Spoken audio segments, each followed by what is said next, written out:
Good afternoon, everybody. Thank you for joining us at the end of what is probably a busy day. My name's Cherie Canning. I am the Acting Executive Director of the Victorian Energy Upgrades Program. I'm joined today by my colleague Ben Kernow. He's the Manager of Business Systems and Analytics, and he's going to present with me a little bit later on about the topic we're all here for today. I'm going to start by acknowledging the traditional owners of the lands on which we are all meeting today here at the Commission's office, the Wurundjeri people of the Kulin Nation. We pay our respects to elders past and present and elders of other communities who may be joining us today. Today we'll run through the changes to the VEEC creation fee and invoicing process that will take effect from 1 November, which isn't very far away now. And we're going to walk you through what that's going to look like on the registry system. We're keeping it 4 to 4:30. We know you've had a long day, but we will have a period of questions at the end.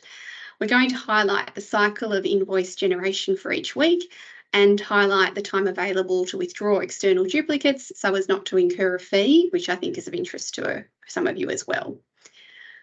Before we get started, some housekeeping. We will record the session so that people who can't be here today can have access to it. I think everyone's been, yep, looks like it, been automatically muted for that reason. There'll be an opportunity, as I mentioned, to ask questions after the presentation. If you can pop those questions into the chat and we'll try to respond to as many as we can today. Due to the limited time, though, I'm going to ask you to keep your questions focused on how the VEU registry will work when changes to the VEEC creation fee come into effect on 1 November. That doesn't mean that we want to not hear your other feedback or other things that you're interested in, so you can still pop that into the chat, and what we will do is, if we don't answer that today, we're going to use that to inform another forum which we're planning in December. So we're still very much interested to know what you want to hear from us. Now, before we get into the registry demonstration that Ben will run, I'd like to just have a brief recap on what the VEEC creation fee is and the process changes that we're talking about today. So it followed a public consultation by the Department of Energy, Environment and Climate Action. New program fees were introduced. Now, some took effect on 1 July, and then we've got the others taking effect on 1 November. These changes are intended to reflect the costs of administering and regulating the VEU program. The focus of today's session is on the changes to the VEEC creation fee and the process. And some key points we've popped up on the slide there. The first is it's a revised creation fee of $2.33 per certificate. That replaces the existing $1 VEEC registration fee. The fee is payable at the point of VEEC creation, and it applies to all VEECs created rather than only VEECs registered. Now, this is the timing that I want you to all take away from this. The VEEC creation invoices will be issued twice weekly. That's going to happen on a Tuesday and a Thursday, and that should reflect VEECs created before the 6 a.m. invoicing deadline that day. VEEC creation fees will be waived when an accredited person withdraws an external duplicate through the online registry before the 6 a.m. invoicing deadlines on those days. I should just be clear though, like if the creation fee is not withdrawn by, if the certificate is not withdrawn by that deadline, the certificate fee will be charged, and that goes back to the point of these fees, which is to cover the costs of administering and registering. And if it's continuing through that process, we're incurring those costs of assessment, and so that fee will be charged. So it's important, I think, just to keep in mind what those timeframes are and think about how you might organise your processes to reflect those timings. We can come back to that in questions, I think, but that's all I wanted to say by way of introductory remarks. And I'm now going to hand over to my colleague, Ben, who's going to take us through what this looks like on the registry system itself. Okay. You there, Ben? Thanks, Cherie. We've actually tried to keep the changes to the VEU registry to the minimum. So there's not going to be any changes to creating activities. And as now, external duplicates will be immediately returned to the AP, and the AP can choose to withdraw the activity or resubmit with a justification. And as Cherie mentioned, every Tuesday and Thursday at 6 a.m, the VEU system will calculate the fees and issue invoices. Any activities that are not withdrawn by this time will be charged a fee. And activities that have been charged a fee are updated to pending payment and an invoice will be created. And another thing to note is that fees will no longer be grouped by batch, nor will they be grouped by activity and sector. You'll receive one invoice that will include all activities that have been submitted since the last invoicing run.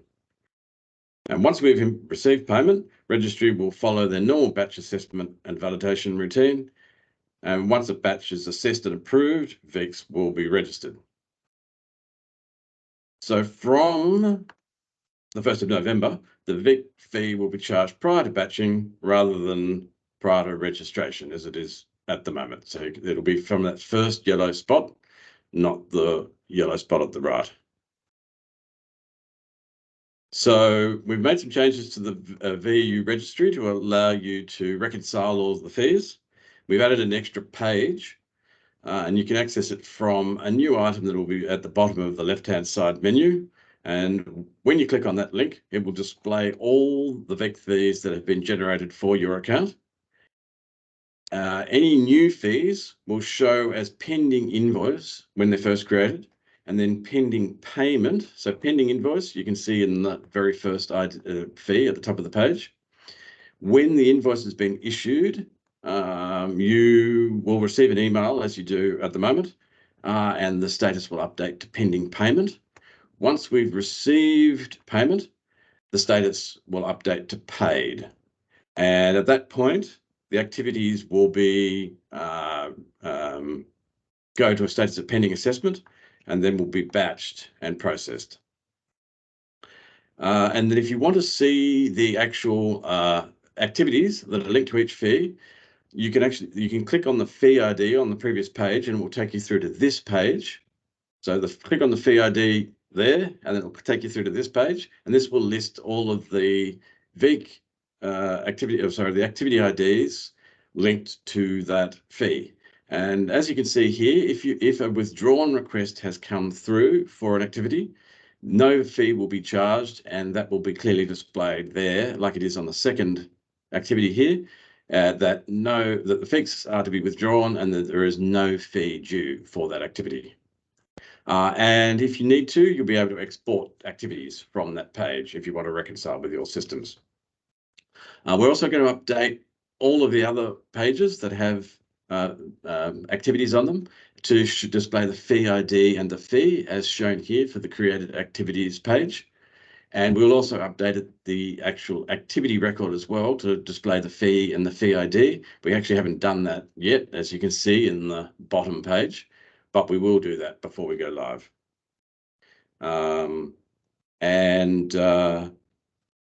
That's all. They are all of the changes that we're making. We're trying to make them as simple as possible for you.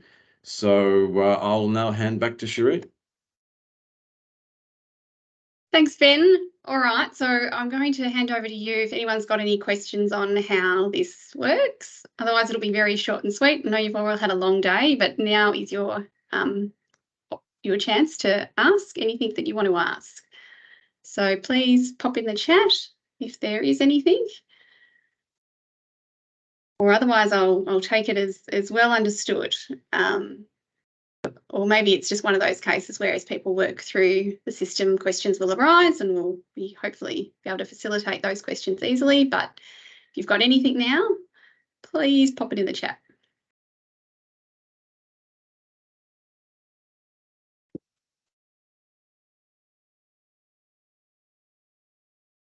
I think this might be a short and sweet presentation then, which people might appreciate. You've heard the key, there we go. Thanks, Benjamin. Are APs able to pay for batches prior to invoicing, or will they have to wait until an invoice is issued? You'll have to wait till an invoice is issued, is I think the answer to that, Ben. Yeah. Activities will not be batched or assessed until the fee is paid. Is that correct? So Ben, I think you want to take this one and explain we won't be doing the batching anymore? Yeah. Well, we will still be batching, but yes, we won't do any assessment at all until the fee is paid. but then we will batch as per normal. So everything will be batched according to activity and sector, just as it is at the moment, but that won't happen until the fee has been paid. The next one is, if we have to withdraw and amend and resubmit, do we pay twice? This is a good question. So when we're talking about that fee waiver, that was very much particular to where there's an external duplicate and it's withdrawn at that first initial stage. There is no blanket waiver for withdrawals. So if you withdraw for another reason or it's advanced further down the process and then you then withdraw it, there is not, the fee will still be payable. Now, we've been given a general discretion to waive fees. In exceptional circumstances, you can make an application to have fees waived if you think the circumstances warrant it. But that would have to go through an application process, and we've got some information on our website about how to go about doing that. So again, just the fee waiver we're talking about today just relates to those external duplicates that are picked up straight away. You're given that option to withdraw, and if you do, no fees paid. But if it's withdrawn at other stages or for other reasons, there will be a fee paid for that one. Next question, from when will the recording of today's meeting be available? Will it be emailed to us? Good question. I think it'll be popped up on our website, but we might be able to send a link around. I don't quite know the answer to that, but I think we'll find a way to get it to you. But it will be on our website. Maybe some of the commission staff in the background can pop a link to where we put these videos. Then you'll be able to check when it's there. It'll be up pretty shortly, I imagine. Another question from Benjamin. Invoices can tend to come through at random and sometimes late times. Are there any timing commitments that the regulator will adhere to for invoicing? For example, all invoices will be issued by 9 AM each Tuesday and Thursday. To be honest, Benjamin, there might be, I think whenever you introduce something like this, there's some sort of teething issues and some timing as, we sort of get into the swing of things, and I hope we've got our process in place that's minimal, but there might be a little bit of that. I don't think we're going to commit to a particular time. What we're saying is that those are our invoicing days, and you'll get an invoice on that day for everything that's been received before 6 AM on that day. But in due course, as our processes get better, we might be able to have some more consistency. So we will work towards that. I appreciate the sentiment that sits behind that question. So that would include the jobs where it's been withdrawn for data correction. So I think that might have been a comment that Elpa's making in respect of my comments earlier about, I'm losing the chat now, about the fee withdrawal. So yes, that withdrawal waiver is, if the blanket one, the general one that will apply, is only for the external duplicates. Anything else would have to be the subject of an application to us.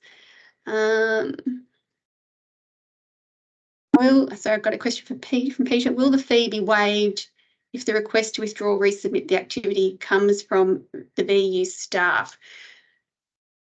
No. So that's an example. For instance, if we've picked up some irregularities or we've requested some further information, and on consideration of that, you've decided to withdraw those certificates, the fee will still be paid. What will happen to the certificates created and asked to... This is a long question. Sorry that I'm reading aloud on the screen. What will happen to the certificates created and asked to withdrawn for compliance issues that were not communicated to KAPs previously? Okay, so I think that's a long one, and it might relate to a particular issue. I might just take that one offline, that issue, and come back to you, Robert, on that. But I think the general sentiment of the question is there may have been a misunderstanding as to what was compliant or not, and a certificate has been created on that basis, and then there's an argument that it should be withdrawn. Now, if that's the case, I think I'd defer back to what I said earlier about, we do have this general ability to waive fees in exceptional circumstances, so you could make an application if that's the case. But I couldn't say to you today that where there's misunderstanding as to compliance, fees will be waived. I think part of the logic for these fees and putting it at the certificate creation fee is that there has to be responsibility taken to, do the checks that are needed before creating those fees. Next question, are there any plans for greater detail in the flagging of external duplicates? For example, under activity 15, there are a range of sub-activities, but when uploaded to the portal, There are no details around which sub-activity was undertaken at the previous upgrade. Thanks, Benjamin. Yeah, we are aware of that that particular point you've raised. I think that's part of our a general scheme of work about how we can sort of improve things for you out there using the registry. And there's always a body of work going on, I would say, about those issues, unless you've got anything further to elaborate, Ben. But I don't think we've got. I've just realised I'm taking all these questions, but you might have value to add on them as master of the registry. But there's nothing in particular I could say on that point at the moment, Ben. But noted, and we'll feed that into our plans. We got anything else from anybody, or have I just gone through them too quickly? Look, I can probably speak just a little bit to that last question, Cherie, that the registry, the registry system shouldn't be flagging external duplicates for sub-schedules that are different. So if you upload a door seal and then an associated address or associated activity has had a chimney seal put in, then it shouldn't flag up as an external duplicate. It should only be flagging up as an external duplicate if it is the same sub-activity as been undertaken previously. Thanks, Marcus. And then there was a question there about clarification in relation to activity 15. We are aware of a number of issues in relation to activity 15, and we're progressing some work internally to offer some more guidance on that, which is so I think stay tuned on that as well. Anything else from anybody?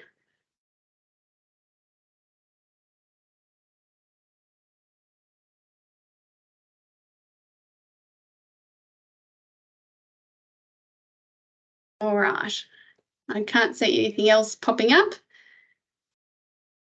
I guess that means it's my cue to thank you for joining us today. We are, as I said at the outset, planning another seminar for December, which is not just going to be restricted to a particular issue as this one. We just wanted to keep this tight so that we are all ready for 1 November. So if there are any additional things we can give guidance on in that session, and I'll take some of those points from today and we can put that into our planning. So thank you if I wasn't able to give a comprehensive answer. Hopefully we can build that in for that seminar in December. We are here, I want to reiterate that, to support you through these changes. We're going to continue to communicate with you, and I think you communicate with us. I acknowledge we had in the middle of this year some delays in getting back to people when they made inquiries. We've certainly improved that recently, and so please use those program lines and those emails to reach out to us if you need guidance, and we will hopefully make that transition on 1 November a smooth one. All right, it's 4:19, so you all get 10 minutes back from this. I think we'll wind it up and look forward to seeing you in December. Thanks, everybody.